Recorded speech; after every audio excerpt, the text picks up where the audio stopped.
As an employer, how to make contributions for employees on the eMPF platform. The eMPF platform allows employers to make contributions for employees in a one-stop platform, including submitting contribution data for employees, making payments, checking historical eMPF contribution records online. How to submit employees' contribution data on the eMPF web portal. On the homepage, under Manage Contributions, select View Contribution Period. From there, choose a scheme to go to the Contribution Period page. The contribution bills required you to follow up are displayed here. Click the respective contribution period, which is an outstanding status. Next, a table of all outstanding employee contribution data will be shown under this contribution period. Click Next under the Employee Record tab. Employees' contribution data during the contribution period will be listed with their relevant income, basic salary, mandatory and voluntary contributions. The relevant income and basic salary are pre-populated from the last submission. You can review and update these two fields if needed. Then, the portal will automatically calculate the respective mandatory contributions and voluntary contributions, when applicable. If you do not need to update the contribution data and employee list, you can simply tap once to select all the employees or select respective employees one by one, and skip to make payments by clicking Next. Review and confirm the contribution data, click Submit. Read the terms and conditions and click Accept. The contribution data has been successfully submitted. You can now make payments on the Submitted Remittance Statements page. If your company has set up an approver setting, the submission records will require approval from the approver. About the access rights of the approver setting, please go to the eMPF tutorial page on the eMPF website and check the respective eMPF user guide.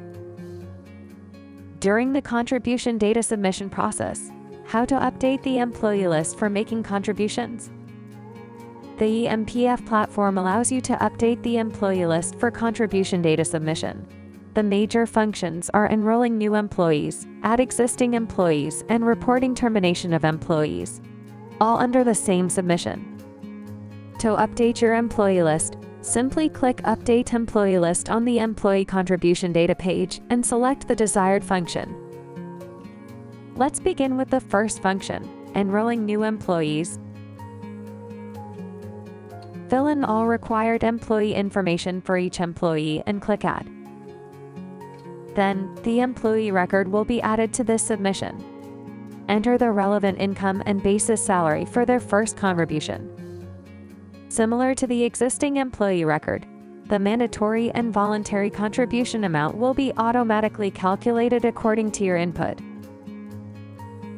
If you want to prepare contributions for newly hired employee in advance, such as submitting contribution data in June for the new employee joined in May, and the employee has successfully enrolled in an eMPF contribution account, click Add Existing Employee. Search and select the employees, and click Add. The employee record will be added to this submission. Enter their relevant income and basic salary. Then the mandatory and voluntary contribution amount will be automatically calculated according to your input. You can also report the termination of employees during the submission process by clicking Terminate Employees.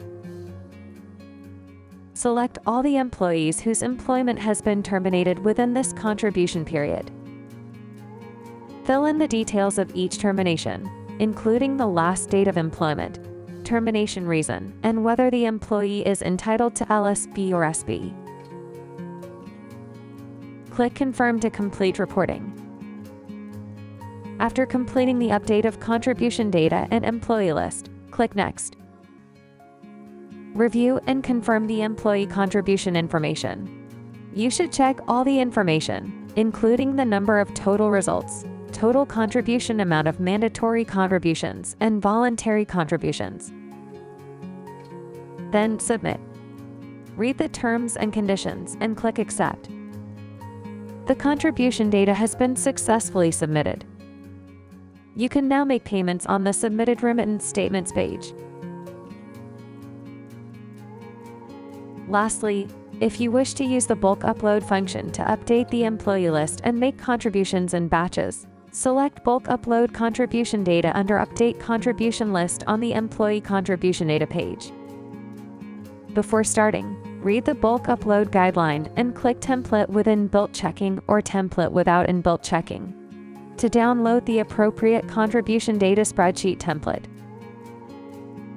Once you have filled in the spreadsheet, drag and drop the file or click Browse to select it. Then, click Next to upload. Confirm the file and click Next. Read the terms and conditions and click Accept. The system will take some time to process your file. Then, you will receive an email notification once your file has been successfully submitted. You can now make payments on the Submitted Remittance Statements page. After data submission, how to make payments on the eMPF web portal. If you have selected direct debit authorization for direct debit as the default payment method when enrolling the company in an MPF scheme, the contribution payment will be automatically deducted from your bank account after the setup has been completed. You do not need to take further actions for the submitted and approved bills. If you have selected to pay by other payment methods, on the homepage, under Manage Contributions, select Make Contributions. Then, select a scheme to view the respective records. Under the Outstanding Payment tab, all contribution bills requiring payment will be displayed based on the payment status. Click Proceed to Payment Instruction under the selected payroll group. Under the same payroll group, you can select multiple records to settle all unpaid contributions at once. The total outstanding contribution amount will be automatically calculated. Select a payment method and provide the required payment information. If you select payment by check, please mark the employer account number and the submission reference number on the back of the check, or employer account number and the eMPF contribution bill number. Please note that the eMPF contribution bill number is only applicable if the company opted for pre-printed remittance statement was required during MPF scheme enrollment. You can find the respective remittance statement in My Letter and Statement to retrieve the eMPF contribution bill number. Then, submit via post, drop-in box, or visit the eMPF website to find the details about the check submission channels offered by each trustee. The payment instruction has been successfully submitted. Remember to check the payment statuses to ensure the records are fully settled. How to check historical MPF contribution records on the eMPF web portal. Under Manage Contributions, select View Contribution Period. Then select a scheme and go to the Settled Contributions tab. You can search for contribution records by filtering contribution period, payroll group, or entering the employee name or Hong Kong ID number. Then click Search to display the results. Simply click on the specific contribution period to view the details of the settled contribution, including the employee record and submission records. We hope you found this video helpful. Ready to explore more features on the eMPF platform? Visit our website at www.empf.org.hk now.